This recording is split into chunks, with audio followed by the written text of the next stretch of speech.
하나님의 귀한 은혜가 우리 모두에게 함께하기를 간절히 소망합니다. 지난 한 주 어떤 삶을 사셨나요? 이런 질문을 이렇게 받게 되면 한 주를 좀 돌아보게 되죠. 한 주를 돌아보면서 여러분들은 어떤 걸 떠올리십니까?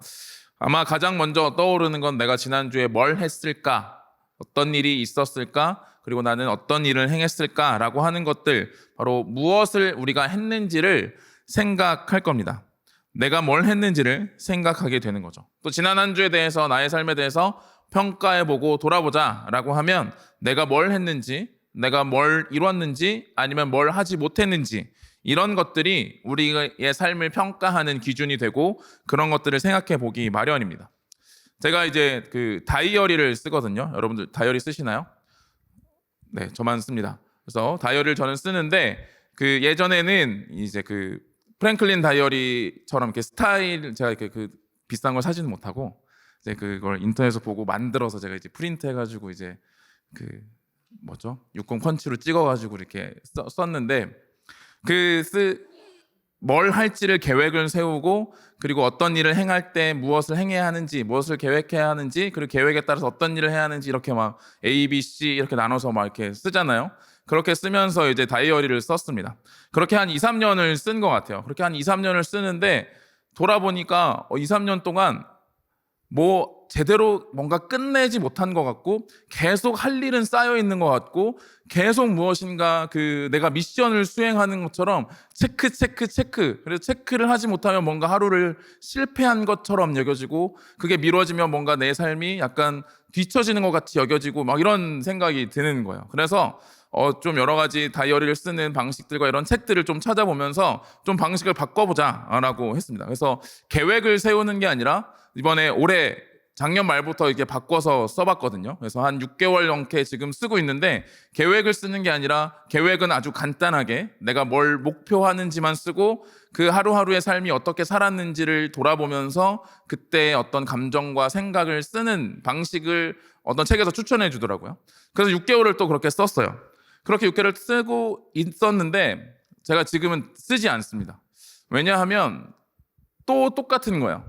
내가 뭘 했는지, 뭘 하고 있는지, 뭘 이루고 있는지 끊임없이 체크하면서 내가 무엇을 행하고 있는지만 바라보니까 내 안에서 내 삶의 목적, 나의 본질, 나의 정체성, 나의 의미, 이런 것들은 사라져버리고 계속 내가 뭘 하고 있구나, 뭘 했구나, 뭘 하지 못했구나 라는 생각으로 끊임없이 나를 평가하는 모습을 보면서 잠시 이제 다이어리를 멈췄습니다. 그래서 안 쓸 건 아닌데 지금 엄청 고민하고 있습니다. 나에게 맞는, 아니 그리스도인으로서 어떤 본질과 의미를 기억하는 것은 어떻게 쓰는 방식일까라고 하면서 좀 찾아보면서 고민하면서 지금 생각하고 있는데, 여러분들 혹시 여러분들이 쓰시는 방식 중에 좋은 아이디어가 있으면 저에게 추천해 주시면 좋을 것 같습니다. 우리가 삶을 살아가면서 제가 이걸 보면서 느낀 게 뭐였냐면, 항상 우리는 뭘 하는데 바쁩니다.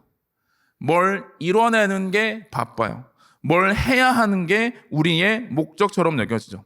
사람은 본능적으로 죄된 본성 가운데서 무엇인가를 하는 것에 집중합니다.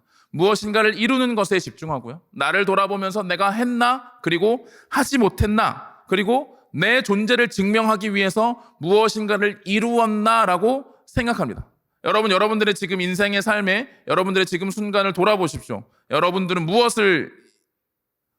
존재는, 여러분들의 정체성은, 여러분들은 누구입니까?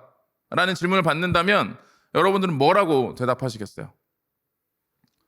내가 지금까지 뭘 했고, 어떤 공부를 했고, 어떤 일을 했고, 어떤 경력을 가지고 있으며 어떤 것을 이루었고 행했다라고 하는 것이 우리의 정체성과 우리의 존재를 드러내는 요소들로 우리의 입과 우리의 생각은 가득 차 있을 겁니다.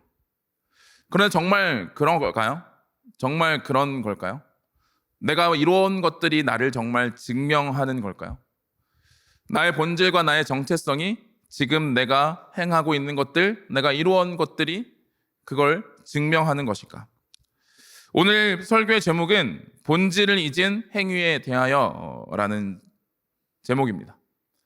제가 이제 요즘 그 성경 강좌하고 있거든요. 종교개혁의 역사 이렇게 하고 있는데, 그때 이제 종교개혁 역사의 종교가들이 쓴 책에 대해서 이렇게 잠깐 소개하면 대부분 이제 뭐 번역한 것겠지만 무엇에 대하여 이렇게 하더라고요. 그래서 공부하는 김에 저도 한번 설교 제목을 그렇게 써봤다라는 걸 네, 그냥 얘기하고 싶었습니다. 네. 본질을 잊은 행위에 대하여, 우리가 무엇인가를 행하고 있는데, 우리가 무엇인가를 살아가고 있는데, 열심히 노력하고 있는데 그 본질을 잊으면 어떠한지를 오늘 말씀은 우리에게 보여주고 있습니다. 오늘 같이 읽었던 요한복음 7장 37절에는 이 예수님과 예수님을 만난 그 유대인들과의 사건의 그 날이 언제인지를 가르쳐 줍니다. 37절에 보면 제일 처음에 명절 끝날이다 라고 이야기합니다. 오늘 같이 읽은 본문의 시작이 명절 끝날이다 라고 시작하는 거죠. 언제 이 일이 있었는지가 중요한 겁니다. 그래서 이 요한은 명절 끝날에 이것이 일어났다라고 말합니다. 이 명절은 어떤 명절일까요? 그렇죠. 초막절입니다. 요한복음 7장 2절 보면 이렇게 말합니다. 유대인의 명절인 초막절이 가까운지라 라고 말씀합니다. 우리가 두 주 전에 예수님의 형제들과 예수님의 이야기를 들었습니다. 초막절이 돼서 이제 예수님의 형제들이 예수님에게 자, 이제 예루살렘에 올라가서 사람들이 많은 그곳에 자신을 증명해봐라 라고 했던 일이 있었죠. 그 초막절 사건이 지금 이어지고 있는 겁니다. 초막절의 그 중간에, 그리고 초막절의 오늘은 마지막 날에 있었던 사건이다 라고 이야기하는 거죠. 그 초막절 마지막 날 예수님이 무엇을 말씀하셨냐?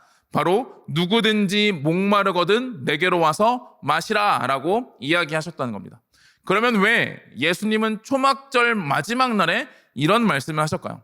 이런 말씀을 그냥 우리가 들으면 누구든지 목마르거든 내게로 와서 마시라 라고 하면 누가 떠오르죠? 예수님이 떠오르신다고요? 그렇죠. 예수님이 떠오르는 게 맞습니다. 그런데 이제 우리가 요한복음 안에서 이 말을 비슷하게 들었던 사람이 있죠. 그렇죠. 사마리아 여인이 떠오르죠. 요한복음 4장 14절에 사마리아 여인에게 예수님께서 이렇게 말씀하셨습니다. 내가 주는 물을 마시는 자는 영원히 목마르지 아니하리니 내가 주는 물은 그 속에서 영생하도록 솟아나는 샘물이 되리라. 아멘. 예수님이 하신 말씀이에요. 그가 영적으로 갈급하고 심령이 갈급하고 그의 삶이 갈급해 있는 그 사마리아 여인을 향해서 예수님께서 참된 생명의 물이 되셔서 그로 말미암아 영원히 목마르지 않을 것을 말씀하셨습니다.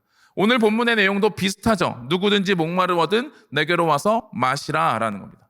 그러면 예수님이 굳이 똑같은 말을 그때는 사마리아 여인에게 했으니까 지금은 이제 유대인에게 하는 걸까요? 아니면 명절 끝날과 이 말이 어떤 의미를 가진 걸까? 초막절이라고 하는 것에 대해서 그래서 우리는 좀 살펴봐야 됩니다. 초막절은 하나님께서 이스라엘 백성들에게 광야의 생활을 기억하라고 하시면서 광야에서 그들이 천막을 짓고 살았던 것을 생각하면서 다시 안정된 집안에서 살던 삶을 잠깐 멈추고 7일간 천막에서 지내면서 광야에서 그런 삶을 살았던 걸 기억하라는 겁니다. 기억하라고 주신 명절 절기였습니다. 그러면서 하나님께서 그들을 그 천막, 정말 바람이 세게 불면 날아가 버릴 것 같은 그 천막에서 지냈음에도 불구하고 40년 동안 그들을 지키신 하나님을 기억하며 감사하라고 주신 절기가 초막절이었던 것이죠. 그런 초막절에 하나님께서는 또 다른 의미를 부여하셨습니다. 우리 출애굽기 23장 16절 말씀을 같이 한번 읽어보겠습니다. 같이 읽겠습니다. 시작. 맥주절을 지키라. 수장절을 지키라. 이는 내가 수고하여 이룬 것을 연말에 밭에서부터 거두어 저장함이니라. 아멘. 지금 하나님께서 이 명절을 제정하시면서, 절기를 제정하시면서 두 가지를 16절에 말씀하시는데 맥주절과 수장절이라는 절기를 말씀하십니다. 이 수장절을 지키는 때가 언제냐면 바로 초막절 절기와 같은 시기입니다. 그러니까 하나님께서는 수장절의 절기를 또 말씀하시면서 그들에게 수장절을 지키되, 그 수장절이라고 하는 것은 어떤 의미냐? 그들에게 열매를 주셨던 것을 기억하고 감사함으로 드리는 절기를 지키라는 겁니다. 가나안 땅에 들어가면 이제 그들은 목축이나 떠돌이의 삶이 아니라, 나그네의 삶이 아니라 그 땅에서 나는 열매를 먹고 지내야 하는 삶이었던 거죠. 그러니까 그 초막절을 지키면서 동시에 지금 그 땅에서 살게 하셨던 하나님의 은혜, 그 땅에서 주시는 열매의 은혜를 기억하며 감사하라고 주신 것이 바로 수장절이었던 겁니다. 그러니까 초막절과 수장절, 이 두 절기는 같은 때에 지켜지는 의미로, 같은 때에 지켜지는 절기로 두 가지 의미를 품고 있는 겁니다. 이것은 아마 이스라엘 백성들에게 하나님께서 과거의 역사를 기억하며 감사하라고 주신 것이고, 동시에 지금 현재의 삶에 하나님이 주신 것을 기억하며 감사하라고 주신 절기였습니다. 과거 그들을 40년 동안 광야에서 조상들을 지켜주신 하나님이 여전히 그들을 지켜주실 것에 대한 기대와 감사, 또 동시에 지금 이 땅, 가나안 땅의 약속의 땅을 살면서 그 약속의 땅에서 하나님께서 그들에게 열매를 주셨음을 감사하며 기억하는 삶, 기억하는 절기, 바로 그것이 초막절 그리고 수장절이었다라고 하는 것이죠. 그런데 그 절기에 대해서 하나님께서는 과거와 현재에 대한 감사와 기념을 넘어서는 미래에 대한 소망을 품도록 또한 가르쳐 주셨습니다. 바벨론 포로에서 돌아온 이스라엘 백성들이 성전을 재건하는 가운데 하나님께서는 이스라엘 백성들에게 이렇게 말씀하십니다. 우리 스가랴 14장 말씀을 좀 보겠는데, 14장 16절, 17절, 18절입니다. 제가 16절, 여러분들이 17절, 우리 다 같이 18절을 읽어보겠습니다. 예루살렘을 치러 왔던 이방 나라들 중에 남은 자가 해마다 올라와서 그 왕 만군의 여호와께 경배하며 초막절을 지킬 것이라.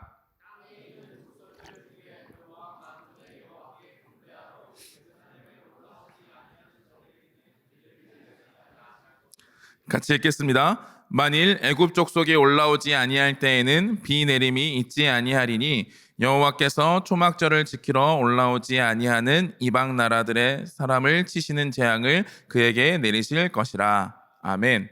하나님께서 바벨론 포로에서 돌아온 이제 이스라엘 백성들에게 스가랴를 선지자를 통해서 하시는 말씀입니다. 이제 성전을 재건하고 다시 그곳에서 살 거예요. 초막절이 과거에 어떤 것을 기념하는 절기였다고 말씀드렸죠? 광야에서 초막을 짓고 지내던 것을 기념하는 거였습니다. 그리고 현재에 어떤 것을 감사하는 절기라고요? 그쵸? 삶에 열매를 주시고 먹게 하심에 대한 감사를 기억하고 감사하는 절기입니다. 그리고 하나님께서는 이제 스가랴 말씀을 통해서 미래에 그리고 영원한 하나님 나라를 기대하게 하시는 겁니다. 그게 왜 영원한 하나님의 나라냐? 바로 이방인들이 예루살렘을 치러 왔던 이방인들조차 이제 하나님께 나아오는 때가 있다는 것을 말씀해주고 계시기 때문입니다. 모든 민족이 하나님 앞에 돌아와 하나님을 찬양하고 하나님을 예배하는 때가 있을 것이며, 그 예배가 이루어질 때 하나님께서 주시는 은혜가 무엇이냐면 바로 비를 내려주신다라고 말씀하고 있는 것이 스가랴 선지자의 말씀인 거죠. 그럼 우리가 정리해보면 초막절은 하나님께서 과거와 현재와 미래를 바라보며 하나님을 향해 나아가기를 소망하는, 바로 영원한 하나님의 나라의 완성과 그 의미를 기억하도록 주신 절기였다라고 하는 것을 성경의 구약성경의 전체를 통해서 우리는 살펴볼 수 있는 겁니다.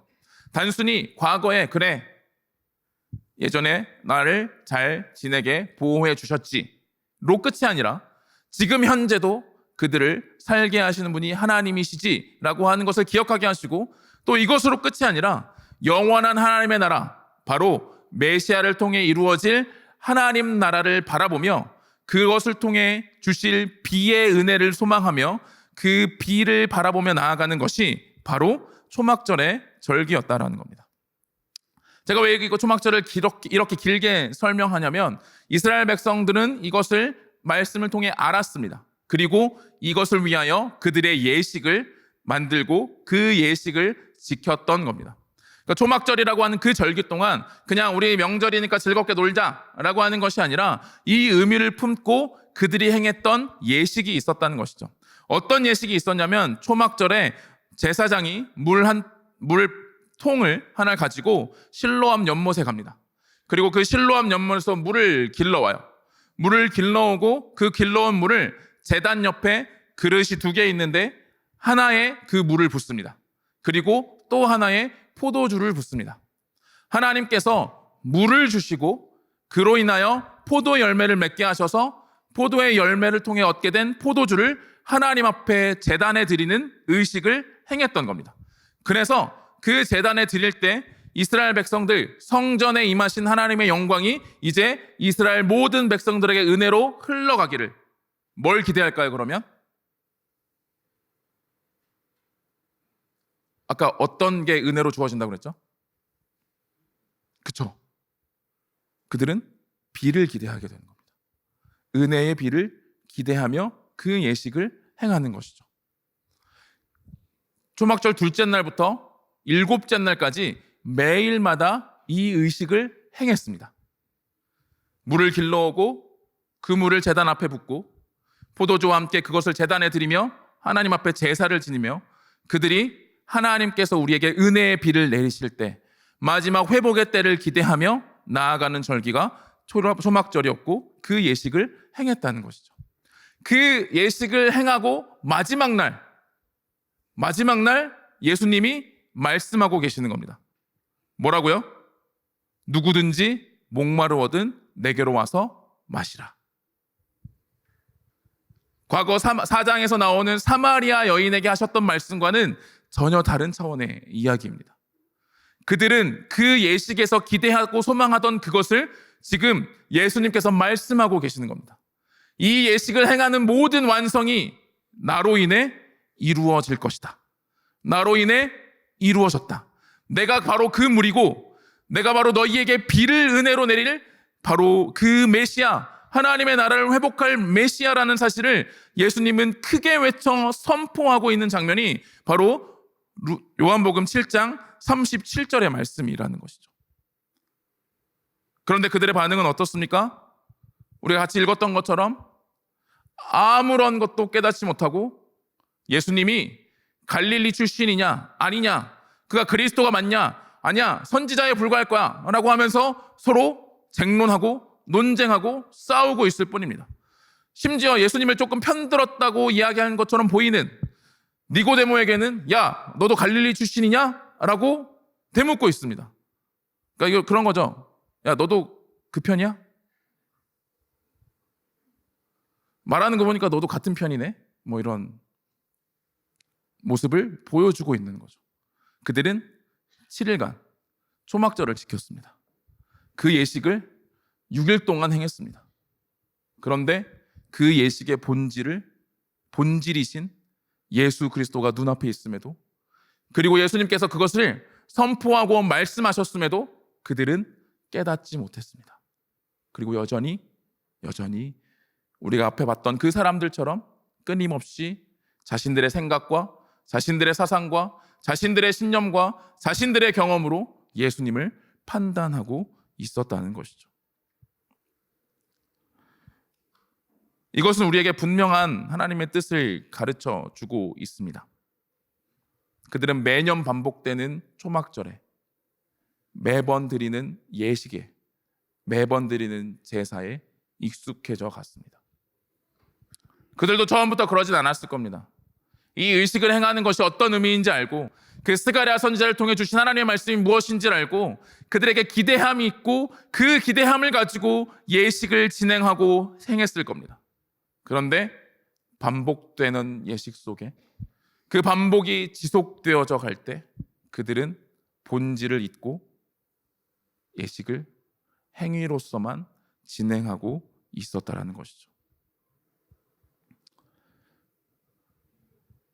우리는 어떻습니까? 우리의 신앙생활은 본질을 잊은 반복적 행위에 매몰되어 있지 않습니까? 예배를 드리지만, 말씀을 보지만 그 안에서 우리는 예수 그리스도를 발견하지 못하고 있지는 않습니까? 그 안에서 예수 그리스도를 경험하고 있지는 못하는 것 아닙니까? 예수 그리스도에 대해 깨닫지 못하고 그분이 누구신지에 대해 관심은 전혀 두지 않은 채 그저 반복되는 예식 속에 본질을 잊은 행위의 예식들에 우리는 머물러 있지 않느냐는 것을 예수님의 말씀을 통해 우리에게 말씀하고 계시는 겁니다. 우리는 무엇을 위하여 찬양합니까? 무엇을 위하여 예배를 드립니까? 무엇을 위하여 말씀을 듣고 무엇을 위하여 기도합니까? 우린 왜 모여서 GBS를 하죠? 우린 왜 모여서 교제를 나눕니까? 우린 왜 모이고 있습니까? 이 목적이 다 무엇인가요? 오직 우리를 위하여 십자가에 죽으시고 부활하신 그 구원자 예수 그리스도를 드러내고 선포하며 깨달아가기 위하여 우리는 이 자리에 모여 있는 것이죠. 그런데 우리는 매주 드리는 반복해서 드리는 이 예배 속에서 그 본질은 잊어버린 채, 예수 그리스도라고 하는 본질은 사라져버린 채 혹 반복되는 행위에 머물러 있고, 그래서 내가 오늘 주일을 지킨 것이 예배를 드렸으면, 예배에 참석했으면 그것으로 충분하다고 여기고 있지는 않습니까? 그저 반복되는 일상 중에 하나, 투두리스트에 체크하는 것 하나 정도로 우리가 이 예배와 우리의 신앙생활이 지나가고 있는 것은 아니냐는 겁니다.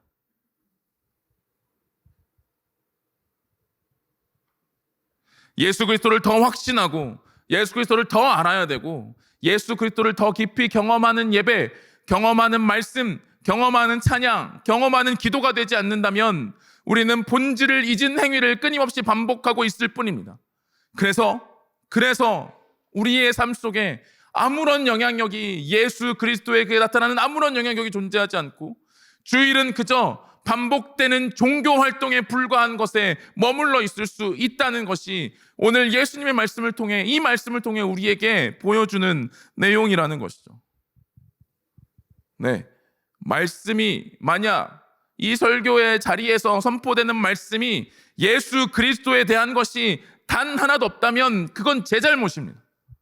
설교를 듣는데 예수님을 모르겠다, 그러면 그건 제 잘못이죠. 제 잘못입니다. 그런 데가 있으면 문자 보내세요. 목사님 오늘 잘 모르겠던데요? 그럼 제가 회개해야죠. 찬양으로 우리가 찬양을 고백하는데, 예수님의 이름을 말하는데, 예수님을 고백하는데, 예수님의 신실하심을 말하는데, 예수님의 주신 은혜를 우리에게 말하는데 우리가 그것을 그저 노래로, 입으로, 몸으로 하는 행위에서만 머물러 있다면 그것은 그저 오늘 하루 투두리스트에 체크 하나 하는 정도에 불과한 예배가 된다는 겁니다. 우리의 예배의 주인은, 예배의 본질은 누구십니까? 예수 그리스도이십니다. 우리가 드리키는 이 주일의 본질과 의미는, 그 주인은 누구십니까? 예수 그리스도이시죠. 우리의 삶의 주인은 누구십니까? 예수 그리스도이신 겁니다. 우리가 일주일에 한 번 모여서 이렇게 드리고 예배하고 함께 이 예수 그리스도에 집중하는 이유는 매 순간순간의 삶에 예수 그리스도와 우리가 함께 하시고 우리를 위하여 일하시고 우리에게 말씀하여 주시는데, 우리의 삶이, 우리의 집중력이 그 우리의 현실 앞에 놓여서 허우적대고 있기 때문에 발견하지 못하죠. 그래서 이 시간만이라도 집중해서 우리와 함께하는 예수 그리스도를 발견하고 그 예수 그리스도가 우리의 삶에, 일주일간의 삶에, 매 순간의 삶에 함께 하신다는 것을 기억하며 우리가 나아가기를 원하셔서 우리를 일주일에 한 번씩 모이게 하시는 겁니다. 이 예배만 더 신성해서, 이 자리만 더 거룩해서, 이 자리에 오면 뭔가 더 대단한 걸 경험할 수 있어서가 아니라 우리가 매 순간 우리와 함께 하시는 예수 그리스도를 경험하고 알기 위해서 이 자리만이라도, 예수 그리스도에게 집중할 수 있는 이 순간만이라도 우리가 함께 그것을 집중하며 기억하며 감사하며 나아가도록 우리에게 이 자리로 불러주신 거라는 거죠. 그런데 이 자리마저 우리가 반복되는 종교 행위에 머물러 있다면 우리의 삶이 예수 그리스도를 경험하고 알아가고 깨닫는 것은 불가능에 가까운 일이라는 겁니다. 우리를 살아내게 할, 그리고 그 삶을 위해 예수님이 생수가 되신다는 것, 그것을 깨닫지 못하게 되는 의미 없는 순간들로 지나가게 될 뿐이라는 걸 우리에게 가르쳐 줍니다. 요한복음 7장의 마지막 말씀은 우리에게 그것을 가르쳐 주고 있습니다. 요한복음 7장 또 38절 39절 말씀을 우리 같이 한번 보겠습니다. 같이 읽겠습니다. 시작. 나를 믿는 자는 성경의 이름과 같이 그 배에서 생수의 강이 흘러나오리라 하시니 이는 그를 믿는 자들이 받을 성령을 가리켜 말씀하신 것이라. 예수께서 아직 영광을 받지 않으셨으므로 성령이 아직 그들에게 계시지 아니하시더라. 아멘. 초막절의 절기를 말씀하시면서 자신을 가리켜 말씀하신 예수님께서는 왜 자신을 봐야 하는지를 가르쳐 주십니다. 그것은 무엇이냐면 자신을 통해 그들에게 베풀어질 성령이 계시다는 것이죠. 예수 그리스도를 바라볼 때 우리와 함께 하시는 그 성령의 역사가 드러난다는 겁니다. 이스라엘 백성들이 처음 제대로 초막절을 지켰을 때는 가나안 땅에 들어가서도 그들의 삶에 위대한 왕이 있을 때도 아니었습니다. 바벨론 포로 이후에 돌아와서야 그들은 초막절을 제대로 지킬 수 있었습니다. 그 초막절을 지키면서 그 과거를 돌아보며 느헤미야 9장 20절에 이렇게 말합니다. 또 주의 선한 영을 주사 그들을 가르치며 주의 만나가 그들의 입에서 끊어지지 않게 하시고 그들의 목마름을 인하여 그들에게 물을 주어. 광야를 살아가는 그 백성들에게 하나님은 선한 영을 부어 주셨다라고 말합니다. 그들에게 성령님을 보여주시고 가르쳐 주셨다는 것이죠. 그리고 에스겔 선지자를 통해서 물과 성령님의 임재를 연결하여 말씀에 가르쳐 줍니다. 우리 에스겔 36장 25절 27절 한 절씩 읽고 27절은 같이 한번 읽어보겠습니다. 맑은 물을 너희에게 뿌려서 너희로 정결하게 하되 곧 너희 모든 더러운 것에서와 모든 우상 숭배에서 너희를 정결하게 할 것이며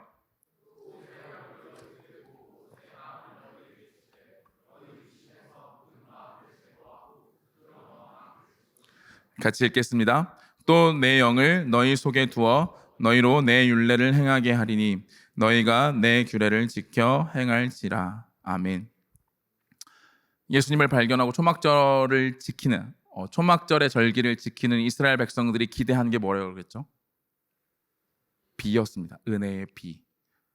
예수님을 바라보면서 초막절의 주인이신 예수님을 바라보면서 우리가 기대해야 하는 것은 바로 그 은혜의 비 성령입니다. 맑은 물을 너희에게 뿌려서 새 영을 너희 속에 두고 내 영을 너희 속에 두어라고 말씀하신 그 말씀, 바로 예수님을 발견하고 예수님을 깨닫고 예수님을 알므로 예수님이 보내주신 성령으로 말미암아 우리 속에 그 성령의 역사의 충만함을 경험하게 하시는 것이 바로 이 예식과 모든 것을 위한 것이었음을 가르쳐 주고 있다라는 것이죠. 우리의 순간순간의 삶에 우리가 하나님께 속해 있고 하나님의 뜻이 지금 이곳에 이루어지고 있으며 하나님의 역사가 지금 나에게 주어지고 있다라는 사실을 알 수 있고 깨닫게 하는 것은 바로 성령이 우리 속에 충만히 역사하심으로 그 은혜를 우리에게 베푸실 때라는 사실을 예수님은 가르쳐 주고 계시는 겁니다. 그것을 우리가 기억하며 나아가는 것이죠. 성령님은 신비한 능력을 행하시는 분이 아닙니다. 행하실 수 있어요. 행하실 수 있습니다. 그러나 성령님의 본질은 신비한 능력을 위한 것이 아니라 바로 우리를 성도답게 살게 하시기 위한, 하나님의 자녀로서 서게 하시기 위한 그 능력과 은혜와 은사를 베푸시는 분이 바로 성령 하나님이라는 것이죠. 그 하나님을 통해 우리가 일상의 삶을 하나님의 뜻이 이루어지는 자리에서 누리며 살아갈 수 있도록 하나님께서는 우리를 부르셨다는 겁니다. 우리가 살아가는 매 순간의 삶이 예수 그리스도로 말미암아 하나님의 자녀된 존귀한 삶이라는 사실을 기억하고 그 삶을 살아내는 능력이 성령님으로부터 날론다는 사실을 알고 깨닫고 나아가기를 원하시며 우리를 이 자리로 모이게 하셨다는 겁니다. 성령님은 그것을 베푸시는 분입니다. 얼마 전에 제가 유튜브를 보다가 요즘은 길게 잘 보는 걸 뭐 10분 이상짜리는 못 보잖아요. 저도 쇼츠를 막 이렇게 올리면서 집에서 봤거든요. 그래서 보는데 어떤 분이 갑자기 수건 하나를 이렇게 꺼내시는 거예요. 교회 갔던데 수건 하나를 이렇게 꺼내시면서 이렇게 흔드시더라고요. 그래서 이렇게 바울의 손수건이래요. 그래서 이 손수건을 만지면 성령이 임한다는 거예요.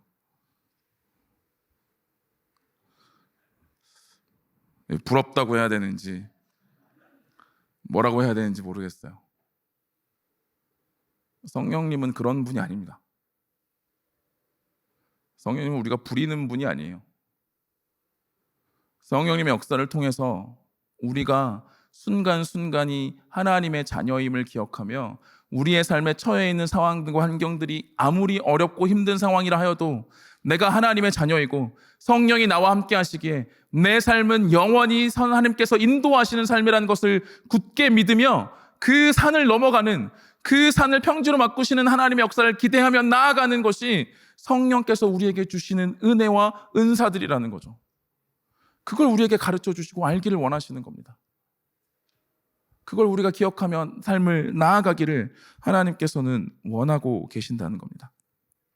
사랑하는 우리 동관교회 청년제 여러분, 우리는 하나님께서 우리를 이 자리로 불러주신 하나님의 존귀한 자녀들입니다. 우리는 하나님으로 말미암아 모였습니다. 하나님으로 말미암아 예배합니다. 하나님으로 말미암아 찬양합니다. 그 찬양의 자리에 우리는 예수 그리스도를 바라봐야 합니다.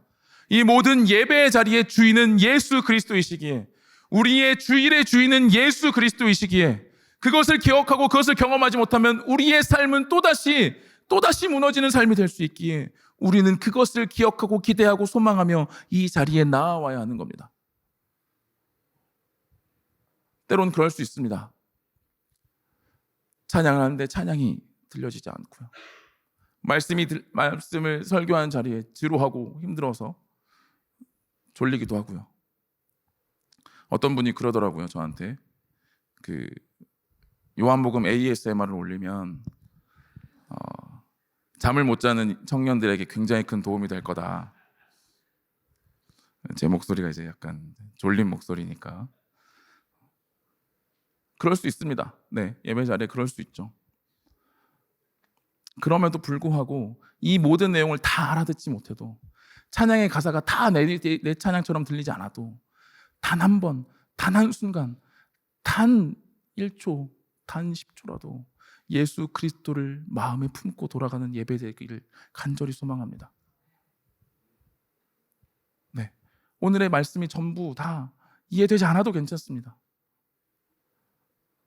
우리의 찬양이 다 내 진심으로 고백되어지는 찬양이 아니어도 괜찮습니다. 그러나 단 한순간만이라도 예수 그리스도를 기억하고 그 예수 그리스도께서 여러분에게 성령을 주셨음을 확신하며 여러분들 삶으로 나아가는 우리 귀한 동관교회 청년부 예배가 되기를 간절히 소망합니다. 그래서 여러분들의 삶이, 여러분들의 삶의 순간들이 하나님의 손에 붙들려 있음을 성령을 통해 깨닫게 하시고, 성령을 통해 확신하게 하시고, 성령을 통해 그 삶을 살아내는 능력을 경험하며 우리 다음 주 다시 돌아와 성령님이 나에게 함께 하셨습니다. 하나님의 뜻이 지금 그곳에 이루어졌습니다. 고백하며 전심을 다해 주님 앞에 예배하는 저와 여러분이 되기를 소망합니다. 우리 같이 찬양하고 기도하겠습니다.